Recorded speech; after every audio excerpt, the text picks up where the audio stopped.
இயேசு மூன்றாம் முறையாக கீழே விழுகிறார். ஒரு மனிதன் பல காரணங்களால் கீழே விழுகிறார். அதில் ஒன்று இந்த உலகத்தின் சூழ்நிலையை நான் பார்க்கும்போது அவர் கீழே விழுகிறார். ஒரு சம்பவத்தை கடந்த நாட்களில் கேள்விப்பட்டேன். 2ஆம் உலக போர் நடந்த போது ஒரு குறிப்பிட்ட நாட்டினர் இன்னொரு நாட்டினரை மேற்கொண்டு வந்து கொண்டிருந்தாங்க. தப்பித்துக் கொள்வதற்காக ஒரு சிப்பாய் அங்கே இருந்த ஒரு குகைக்குள் ஓடி போய் ஒழித்துக் கொள்ள முயற்சி செய்து கொண்டிருந்தான். அவன் நான் போய் குகைக்குள் ஒழித்துக் கொண்டவுடன் அந்த தூரத்தில் பார்த்தான். அந்த நாட்டினர் முன்னேறி வந்து கொண்டிருந்தாங்க.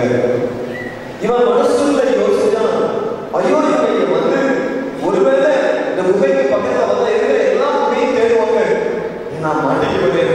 உடனே ஒரு சிறு ஜெபம் பண்ணுங்க, ஆண்டவரே என்னை எப்படியாவது காப்பாற்றுங்க, என் குடும்பத்தை போய் சந்திக்கணும், என்னை கைவிடாதீங்க ஆண்டவரே என்று சொல்லி அவன் ஜெபித்தான். ஜெபித்துவிட்டு அப்படியே பார்த்து கொண்டிருந்தான். அந்த படையினர் வந்தாங்க.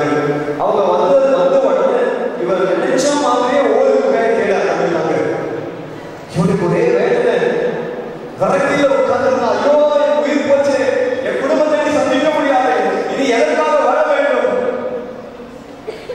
அந்த நேரத்தில் ஒரு 8 கால் பூச்சி வந்து இவர் இருந்த குகைக்கு முன்னாடி அப்படியே தன்னுடைய வலையை பின்ன ஆரம்பித்தது. இதுக்கு ரொம்ப கோபம் வந்துச்சு. கடவுளை பார்த்து இதை 8 கால் பூச்சிக்கு பதிலா யாராவது ஆளை அனுப்பி ஒரு செவ்வளவு வச்சு கட்டினீங்கன்னா கூட நல்லா இருக்கும், நான் தப்பிச்சிருப்பேன் என்று ஆண்டவர் மேலே கோபப்பட்டு அவர் பேசினார். ஆனால் பாருங்க, அவங்க எல்லாம் புகையத்தை எல்லாம் தேடி மேலே வந்து இந்த புகையத்தில் வந்த போது அந்த 8 கால் பூச்சியுடைய வலையை பார்த்தோம்னா அவங்க நினைச்சாங்க, இது ரொம்ப நாட்கள் போகாத இடம் போல இருக்கு, இதுல நம்ம ஏன் போகலாம்னு சொல்லி அடுத்த இடத்துக்கு அவர்கள் போனாங்க. பல சமயம் நம் உலக சூழ்நிலைகளை பார்த்து ஏமாந்து போகிறோம். ஒருவேளை சூழ்நிலைகளால் தடுக்கி விடுந்திருக்கிறீர்களா? இன்று இயேசுவை பார்ப்போம். ஒரு சிறு ஜெபம் செய்வோமா?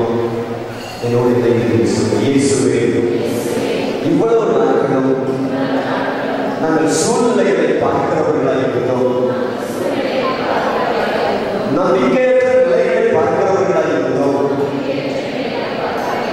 இதிலிருந்து முற்றும் உண்மை பார்க்க எங்களை அர்ப்பணிக்கிறோம்.